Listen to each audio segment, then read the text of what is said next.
Okay, karibu sana mdau wetu wa afya. Karibu na hongera sana kwa kutufuatilia. Hongera sana kwa kuwa mmoja ya watu ambao unapenda kufuatilia nakala zetu za masuala mbalimbali ya kiafya, na kama ilivyo desturi na ilivyo ada, tunapenda kuzungumzia kuhusu masuala mbalimbali ya kiafya, na leo tunapenda kuzungumzia mada inayohusu wanawake. Tunaongelea kuhusu masuala ya wanawake, wanaume, tunaongelea kuhusu masuala ya watoto, tunaongelea kuhusu masuala ya kisukari, bawasiri na matatizo mengine mengi. Lakini leo napenda tuzungumzie kuhusu masuala ya wanawake, hasa kwamba mwanamke ambaye anayepata hedhi anakuwa kuna changamoto zipi anakuwa anazipata mpaka inapelekea mtu anakosa ujauzito.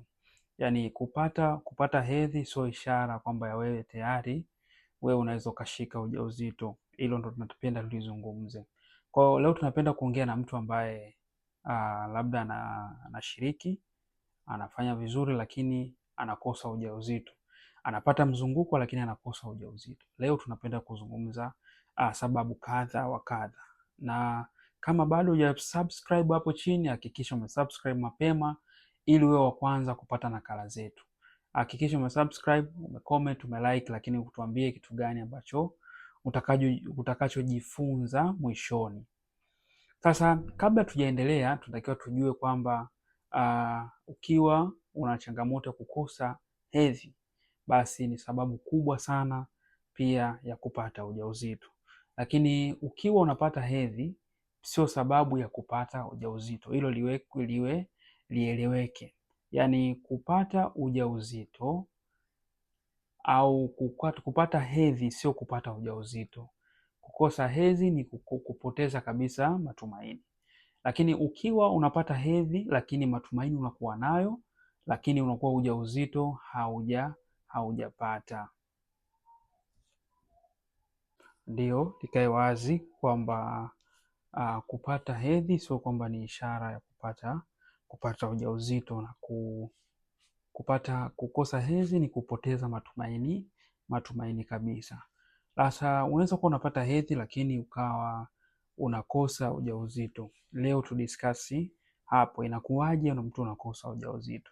Kwa sababu unaweza ukapata hedhi lakini mzunguko wako unakuwa uko tofauti, uko zigzaga, haueleweki, unabadilika. Leo unaingia siku 27, leo unaingia siku 28, kesho unaingia siku 32. Na pia nikumbushe kidogo, unaweza ukapitia video za nyuma tulishakuelekeza. Tujikumbushe kidogo kwamba wewe utajuaje mzunguko wako. Mzunguko wako unahesabiwa kuanzia siku ya kwanza ulioingia kwenye hedhi mpaka unakuja kuiona siku ya hedhi nyingine. Hapo ndio inapokuwa inahesabiwa. Na tulieleza pia kuhusu jinsi gani ya kujua siku za hatari. Unatoa kwa 2, unatoa kwa 4. Ndo ukigawa kwa 2, mfano mzunguko wako siku 28, ukagawa kwa 2 na maisha siku yako ya ovulation ni siku ya 10. Unaiweka hapa labda siku ya 14, siku ya ovulation. Na ukitaka kujua kama mzunguko wako siku za hatari zinaanzia wapi, unachukua ile unatoa kwa 4, 14 unatoa kwa 4, kwa siku zako za hatari zinaanzia siku yako ya 10. Lakini pia unachukua hiyo siku ya 14 unajumlisha 4, inakuwa mpaka siku 18. Kwa mzunguko wako wa siku 28 unakuwa uko salama kuanzia siku ya kwanza mpaka siku ya 10, siku ya 9. Kuanzia siku ya 10 mpaka ya 18 siku za hatari. Lakini kuanzia siku ya 19 mpaka 28 inakuwa ni siku salama. Tukisema siku salama tunakusudia kwamba unakuwa uko salama kuto kushika ujauzito.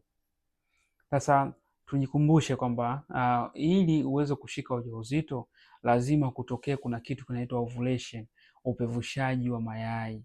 Upevushaji wa mayai unakuwaje? Yaani unakuta mara nyingi mwili unakuwa una change, mara nyingi unakuta kuna mabadiliko ya haya yanakuwa yanajitokeza, mabadiliko haya ya joto kali sana mwilini. Unakuta unapata sexual vitality, unakuwa na hamu sana ya tendo la ndoa kwa sababu ya hizi ovulation kutokea. Sasa ukiwa kama unakosa ovulation, ushikaji wa ujauzito unakuwa ni mdogo na nafasi inakuwa ni finyu sana. Lakini huenda unapata mzunguko vizuri, lakini ukawa unapata ule uchafu mweupe kama rangi ya mtindi, ni ngumu sana kuweza kupata ujauzito, kwa sababu ule uchafu tulishazungumza kwenye video za nyuma, unaweza ukapitia ukaona kwamba tulizungumzia ule uchafu unakuwa una affect sana, unapunguza nguvu, unapunguza nguvu ya mbegu kufika kwenye yai, na mbegu zinajikuta mwisho wa siku zinakufa au zinaharibika kabla ya kufikia yai. Na pia tulizungumza aina za uchafu ambao inaweza kuwa ni uchafu labda rangi ya brown, inaweza kuwa nyeupe, inaweza kuwa rangi ya maziwa, inaweza kuwa rangi ya kijani, rangi ya njano. Hizo zote ni uchafu ambao unakuwa unatoka huko chini. Ukiona ule uchafu, basi kaa ukijua unaweza ukawa pengine una ovulation nzuri, lakini unapata huo uchafu, inamaanisha kwamba wewe unaingia katika wimbi kubwa sana la kukosa hiyo nafasi ya kushika ujauzito. Lakini ukiwa mara nyingi unatoa ule uchafu, basi unaingia katika wimbi kubwa sana la kuwa na pH, kuharibika kwa pH. pH ni kiwango ambacho kinachohitajika cha joto kiwepo kule chini. Sasa ikiwa iko tofauti, basi ushikaji wa ujauzito unakuwa ni mdogo sana. Lakini pia unaweza ukawa pengine una ovulation nzuri, lakini hauna uchafu unaotoka, lakini unashindwa kushika ujauzito, na unashiriki vizuri, unapata ovulation yako vizuri, unapima kabisa, unaona, basi wewe uko katika wimbi kubwa sana la pengine mume wako ana changamoto ya mbegu zake hazina ubora, mbegu zake zinashindwa kuangua mayai vizuri, mbegu zake zinashindwa kukaa vizuri tu na kupenetrate, au hazina mkia au hazina fluid ya kutosha kufika kwenye yai, unakuta zinafia njiani. Hiyo ni miongoni wa sababu kubwa sana ambayo inakuwa inawakumba wanawake wengi, na wengi tumewapa matibabu mengi sana kuhusu changamoto hizi. Sasa kizuri ni kwamba kama ukiwa na changamoto kama hizi, matibabu tayari ambayo tunayo, ambayo yanaweza kusaidia kukupa nafasi ya kupata ovulation vizuri, kwa kusawazisha homoni zako zikae vizuri. Homoni zako zinapokuwa zinakaa vizuri, basi una uwezo wa kupata ovulation vizuri, na mzunguko wako ukawa uko normal, na ukapata ovulation vizuri, na hatimaye ukaweza kushika ujauzito kwa urahisi. Lakini pia nje na hapo tu, matibabu haya yanakusaidia katika kusafisha mfumo wako wa uzazi uwe safi na salama kwa ajili ya kushika ujauzito kwa haraka zaidi. Lakini pia haya matibabu yanakuwa tunakupa elimu pia ya vyakula, vitu gani vya kutumia na vitu gani vya kuacha, ili matokeo yako ya mazuri na haraka zaidi. Lakini pia tunakupa nafasi nyingine kubwa sana ya kukufundisha na kukuelimisha kuhusu kufanya mazoezi ambayo unaweza ukafanyia chumbani au ukafanyia sebuleni nyumbani kwako, ndani kwako bila kusumbua mtu yoyote. Na ukiyafanya haya baada ya dakika nusu saa mpaka 45 unayafanya, alafu baadaye unaendelea na shughuli zako. Unafanya asubuhi na jioni. Nadhani hapo utakuwa umenielewa.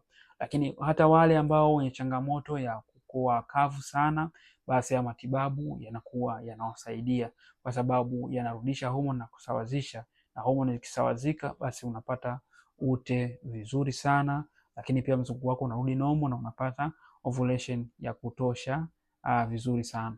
Kwa hiyo kitu cha kwanza nikushauri na nikupe hongera kwa kuendelea kufuatilia katika vipindi vyetu ambao tunakuwa tunaelekeza kuhusu masuala mbalimbali ya kiafya. Asante sana, Mungu akubariki. Hakikisha umesubscribe, umecomment, lakini pia tuambie umejifunza kitu gani siku ya leo. Asante sana, Mungu akubariki. Tutaonana katika vipindi vinavyokuja. Asante na bye bye.